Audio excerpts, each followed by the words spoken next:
front men, and Sterling checks in trouble, and it's Jefferson puts it away. Living reflections from a dream. Yeah, alright guys, welcome to episode 15 of the Frangerine Dream with me, Frandy Warhol. How's it going? Have we all sort of just simmered a little bit? I feel more calm. I feel a bit more zen this episode. Right, so what we're going to do, we are going to quickly run through some stuff. We're going to run through the awards and what have you, and then I'm going to do a shit ton of signings because this squad needs overhauling in a pretty major way, and then we'll play a match. Might even play two. So let's jump straight in. Our fans player of the season, Josh Timon. Pretty fair, I guess. I mean, for me, there's no one that's particularly shone this season. Everyone's had their moments where they've been a bit iffy. Tom Aldred, who was such a rock last season, he's been inconsistent. Tian Darley has just been declining. Michael Caine's been pretty good. Colton Cole has been pretty good as well. And Josh Timon, when he has played, has been pretty good as well. So yeah, I will agree with that, Josh Timon. Tom Aldred came second with 20% of the votes. As I say, he scared me a bit this season, Tom Aldred. I thought he'd be a mainstay for a good few years in this team, and he's had his moments this season. He's had his sort of iffy little moments. So whatever. Tom Aldred is the second choice for the player of the season, and third choice, weirdly, is Luke Higham, who has played his fair share of games at left back or left wing back this season, and he has done all right. Yeah. Average rating is close to 7. Not got that many assists, but yeah, he's done alright this year, Luke. Goal of the season, Michael Caine. Michael Caine. Let's have a look at this then. So, Timon played it inside for GTF, laid it off. Michael Caine. Boom. Fucking brilliant strike. Good lad, Michael. Signing of the season, Nicky Mayampa. I don't really think there was much choice in that. We've not really made that many first team signings this year. I mean, I guess, yeah, we did sign Michael Caine this year, so that's maybe a little bit surprising. But Mayampa has been fairly good. He's conceded 22 in 17. Got a pretty poor average rating, but he has been good. The thing is, he's had brilliant matches, and he's had really, really shocking matches. So they've sort of cancelled each other out, and he's just got a sort of average rating. And young player of the season is Josh Timon. Josh Timon, who, yeah, has just been great. When I have played him, and I've played him nearly all the time, he's just been great. He's got 14 assists, 5 player of the match, 7.22 average rating in 38 games. So yeah, once again, brilliant Josh Timon. Top goal scorer is Colton Cole. He's played his last match for Blackpool. He won't be coming back. It's a real shame, but he's done really well this season. He has scored 19 goals in 43 appearances, which for a 34-year-old is not bad at all. 6 assists as well, and an average rating of 7.05. And he is rapidly losing the use of his legs. Oh, I suppose it won't help that he's got damaged cruciate ligaments. That'll probably drop your pace down a fair bit. Highest average rating is Josh Timon with 7.22. Most assists, Josh Timon, 14 assists. Best pass completion is Jack Payne with 88%. He's been alright this year, Jack Payne, but I'm thinking of shaking the system up for next year. More on that later if I do go through with it. But yeah, Jack Payne's position could be under threat. He's never been outstanding. He's been fine. But I think I might go in a different direction starting next year. Most player of the match awards is Clark Robertson with 7 player of the match awards. Good lad Clark. He has had a very good game. 50 appearances. A good game, a good year. 50 appearances, 3 assists, weirdly, but no goals. And 7 player of match awards. A good average rating. Nice one, Clark. Most yellow cards was Michael Caine, with 17, and most red cards was a million people with 1 red card. We got knocked out of all the cups. We finished 6th in League One. Where were we predicted to finish? I mean, we were predicted 19th, so I'll take 6th and getting knocked out of the playoffs. That's fine. The average attendance is creeping up. It's now 33% full on average this season, and we used quite a lot of players, 29. Right, I cannot wait to get this summer going. I'm gonna completely tear this squad apart and start again. We have done well this season. We've done very well, but it is time for change. I'll see you in a bit after have a good summer. After the summer, I'll talk to you.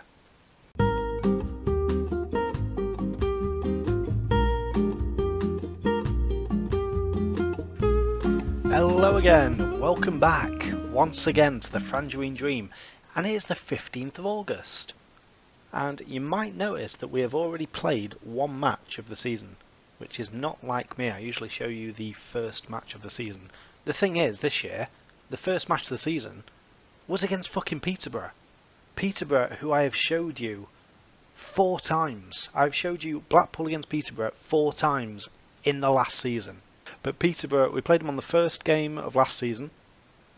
We played them again because one of my episodes was running a bit short.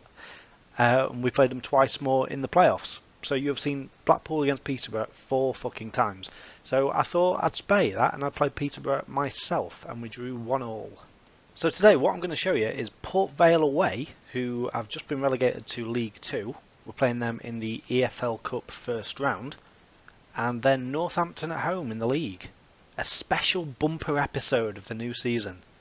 Yeah, shit ton of transfers and 2 matches. Mental, isn't it?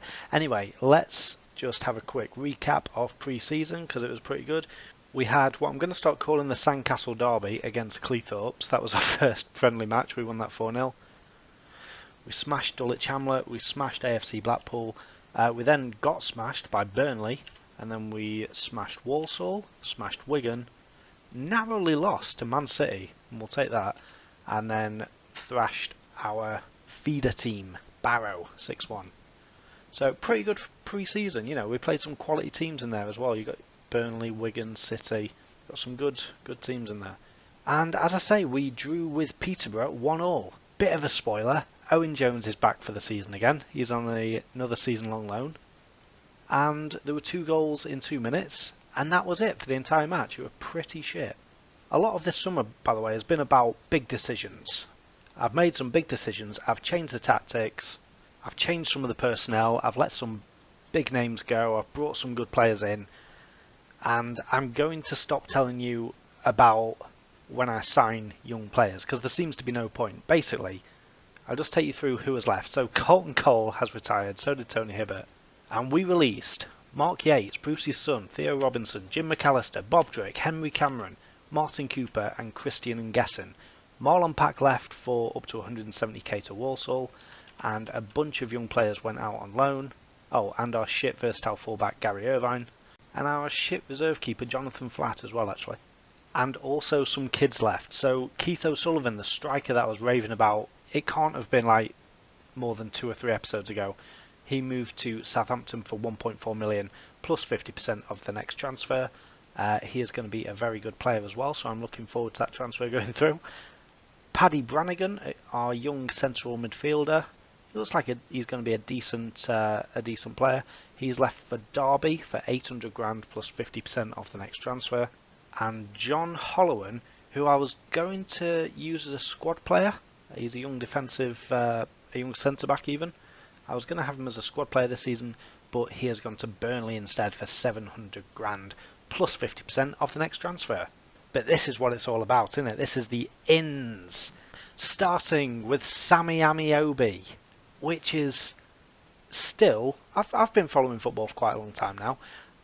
I still haven't found a footballer whose name I enjoy saying more than Sammy Amiobi. Isn't that just great? I'll just be silent for like 2 seconds so you can give it a try. Go on. Isn't that brilliant?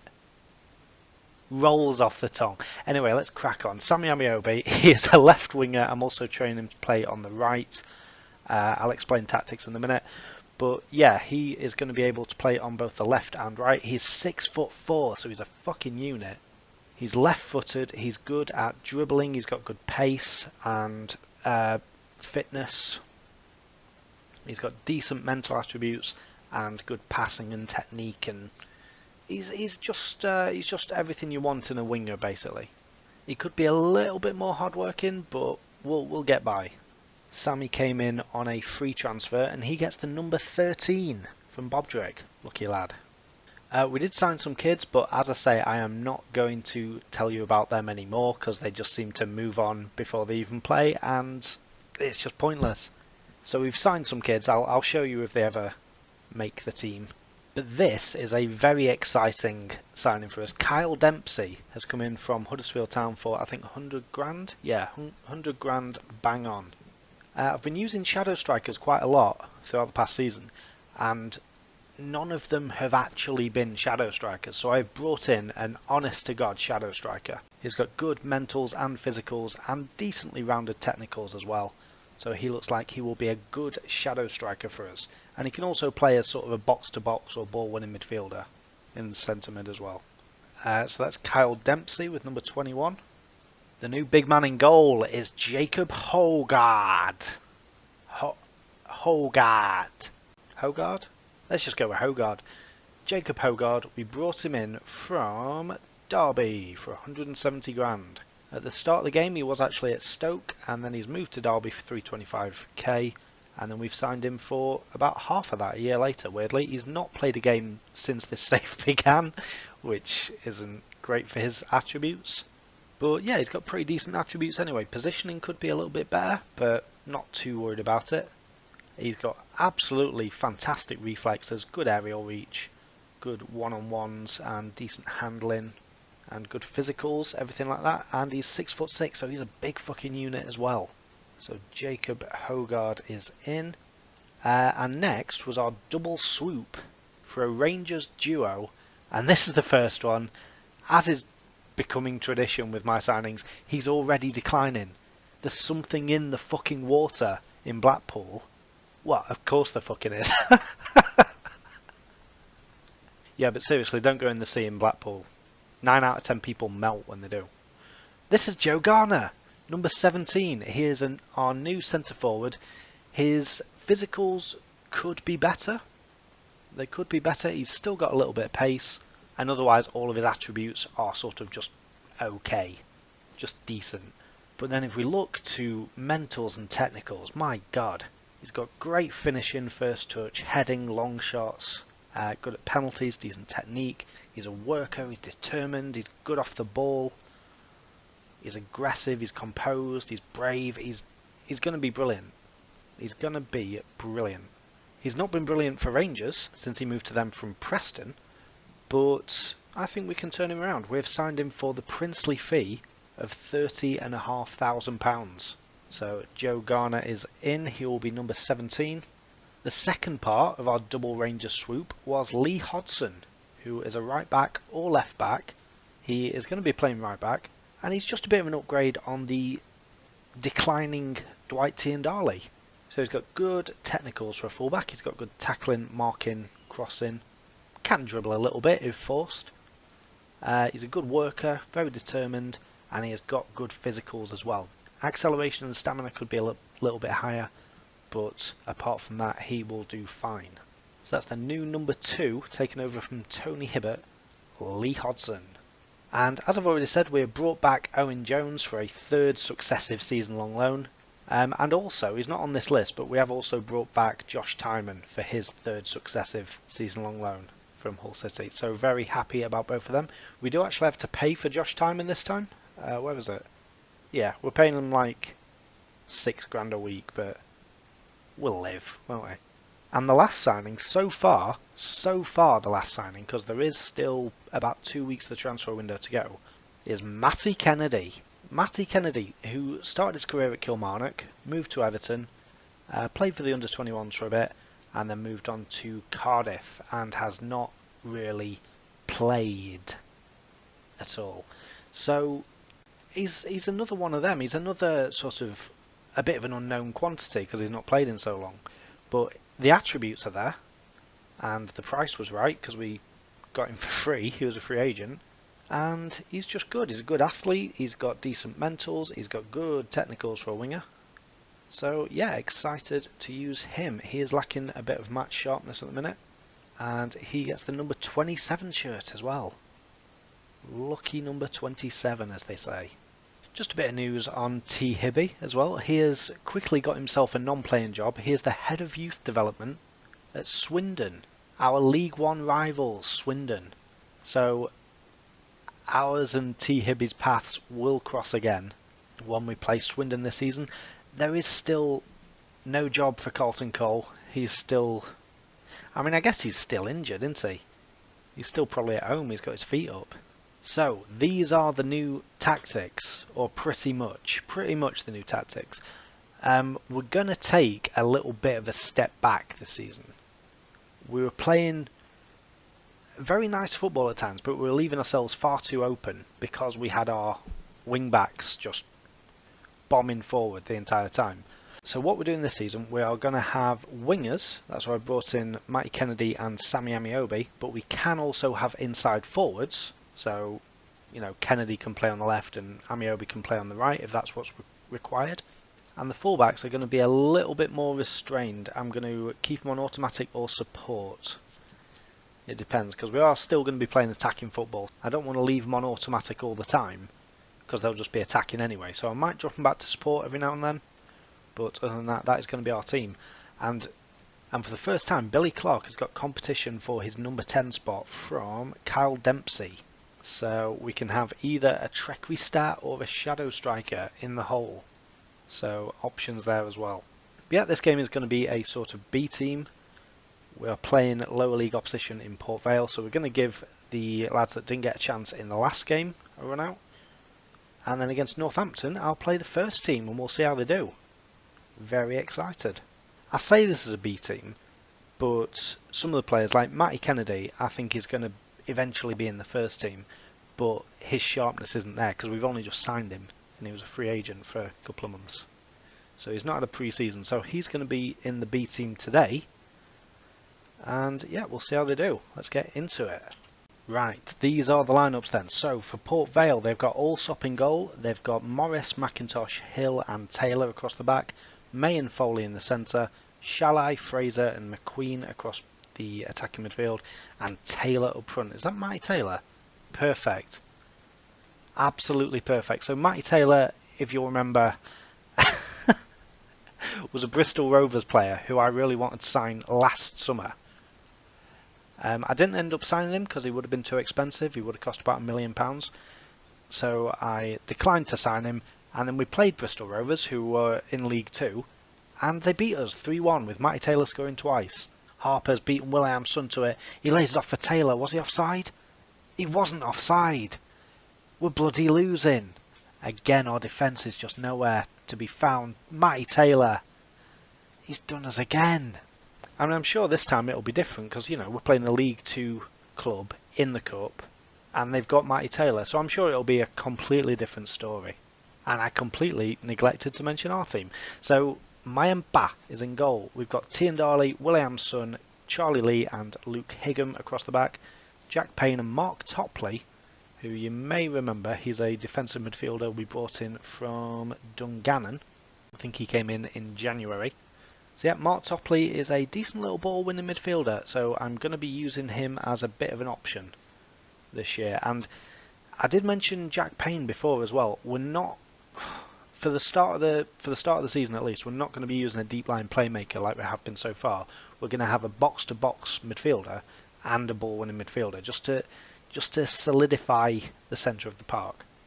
And also with the full-backs not being as gung-ho as they were before, we should have a good solid base, and then the forward players can build the attacks and do their thing. So yeah, should be good. Here we go. Well, that was bloody exciting, wasn't it? Whoa! Oh, I don't think I'll use all that action. I don't think I'll put all that action in the video. I think I'll just rip it out. What a first half. No, I'm absolutely kidding. There was fuck all that happened in that match. So, good. I'm far from pleased. Let's see if there's anyone we can give a run out to. Adam Lefondra's had a half. We're going to give Connor Kelly his debut. And I'm not sure if you'll remember Ash Kigbu that we brought in last summer. We had a pretty hefty bid. I can't remember who it was from. But we had a hefty bid from someone this summer. It was about 600 grand. I think, what did I do? I accepted it, but I also offered him a new contract. Because once I looked at him, he'd been playing for our under-23s all season, and I had another look at him. I thought, you could be a first-team starter now. So I offered him a new contract, so he had the choice whether to stay or go, and he chose to stay. So he is going to be probably in a first-team partnership with Tom Aldred this year. Who could do with a bit of match fitness? Sammy Amiobi probably could, but so could the attacking midfielders that are already on there. I'll tell you what, we'll have David Vaughan on, just to give him a half as well. We will go back to having we'll go back to having an advanced playmaker.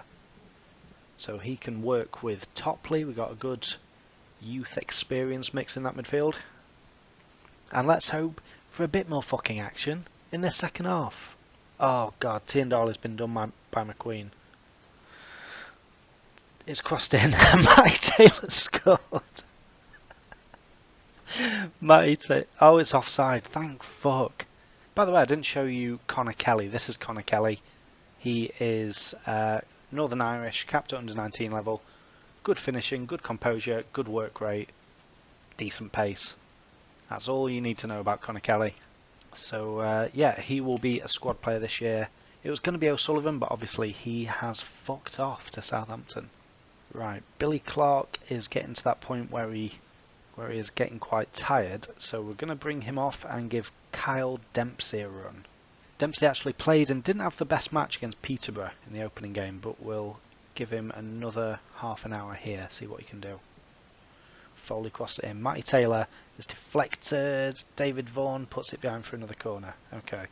Matty Taylor is going to cross it in. He does. Kennedy heads it away. Matty Kennedy. Oh, it's Ryan Taylor. Oh, Ryan Taylor that used to play for Newcastle. Hey! Ryan Taylor. I thought you were dead. He is capable of a wonder goal, Ryan Taylor. Not much left in the old tank anymore, though. That's the only thing. Good. Always good to see a familiar face. Right. Allsop with the long ball downfield from the goal kick. It's headed back by Higham, his Philliskirk. Kyle Dempsey. Oh, he's robbed by May. That's not a good introduction to Kyle Dempsey. McBurney to Fraser. Plays it through for Shalai, who's beaten Luke Higham for pace. He crosses it into the far post. McBurney's there. It's off the post. It's cleared by Charlie Lee. Whoo.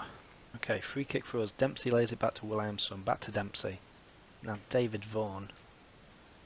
He's robbed by May. Are we not going to have a single highlight this match against fucking League 2 opposition? Mayampa's long ball forward. Kelly got beaten in the air. Here's Fraser. Fraser coming forward. Foley coming forward now. Foley's got room to run into. He's running into it. Foley! Oh, it's saved by Mayampa. Straight at him. Okay, only a couple of minutes to go. Can this actually be our highlight? Can we not get robbed in the centre of midfield again, please? Mark Topley to Luke Higham. Plays out to the left. He's been robbed by McIntosh. Okay. Let's keep this train going. Shalai running down the right wing. Lays it inside for Fraser, who lays it off for Foley, and Foley smashes it in. I'll tell you what, we've apparently had 13 shots. When were these 13 shots? I feel like I've seen all 17 of Port Vale's fucking shots. It was laid off for Foley, who just smashed it past my umpire. Great. And that's time. Port Vale are through. Yeah, well done, Port Vale. So we are out of the AFL Cup, but this is where the serious stuff happens. Northampton at home. Here we go then, second game of the video. We are playing our full strength team just about, and let's see how we do. In the last video that I did a B team match and then an A team match, I played the theme music for the A team. But this time what I'm going to do, I'm just going to have some background music. Can we just turn up the background music? There we go. This seems far more appropriate. This is gonna just play until it finishes. It's the it's obviously a song about aliens deciding that Northampton looked like a good place to live, so they land there and do their thing. It's great. Let's go.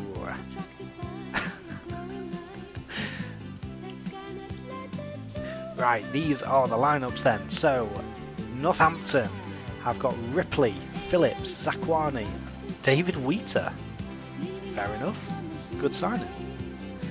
And Buchanan across the back. They've got Sheehan in the hole between defence and midfield, and Hoskins, Buterman, Starkey and El Kayati in the midfield four, with James Hansen, who I am absolutely going to call Northampton, with Northampton just all on his own up front, just absolutely isolated. So this should be alright. I think we could go to control. I'll start with attacking and just see how we do. We might go to control. I've done it again. I've skipped past my lineup. Right, our lineup today is Hogard in net, Hodgson, Aldred, Kigbu and Timon across the back, Kane and Potts in midfield, Owen Jones, Kyle Dempsey, Amiobi behind Joe Garner. Look at this. This is different, isn't it? This is all a bit fresh. Love it. Let's see what they can do. Dempsey robs Buterman of the ball. Good lad. Owen Jones lays it back to Michael Kane. Now Brad Potts. Kyle Dempsey. Oh, that's a good ball to Sammy Amiobi. He crossed it in. Owen Jones is there. Was he offside? No, he was not. Owen Jones gets his second goal in 2 games. Oh, why didn't I use him last season? Why on earth didn't I use him? What a player Owen Jones is. Dempsey, that was a great ball onto the left. Sammy Amiobi, good crossover to the far post, and Jones just put it in. Ripley didn't even bother. Their keeper did not even bother. Very nice to see 3 new recruits linking up like that. Garner, he's robbed by Sheehan, but Kyle Dempsey wins it back. Kyle Dempsey is doing well in that shadow striker role. Potts to Amiobi. Garner, Kyle Dempsey, he scored! Yes! Oh, the Kyle Dempsey show? No, I shouldn't call it that. No one knows who the fuck Kyle Dempsey is. And again, no one knew who Sam Osai Brightshore was either. Good move, good ball by Garner, playing as that deep line forward on support. Laid it off for Dempsey, and good goal. Very pleased at half time. Who's looking uninterested? Michael Kane. Don't get complacent. Keep focused, yeah, and we'll just leave it at that. And in fact, we are going to drop back to control. Right, there are still a couple of guys who could do with some match fitness, so they're going to come on. So Brad Potts is coming off, Charlie Lee is going on, Owen Jones is going to be replaced by Matty Kennedy, and Danny Philliskirk is going to come on for Joe Garner. And a cross comes into the Blackpool box, it's headed away, Hodgson heads it clear, and there's the final whistle, 2-0. Very satisfying, first win of the season.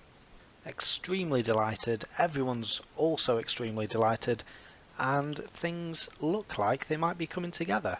Absolutely bossed it, that match.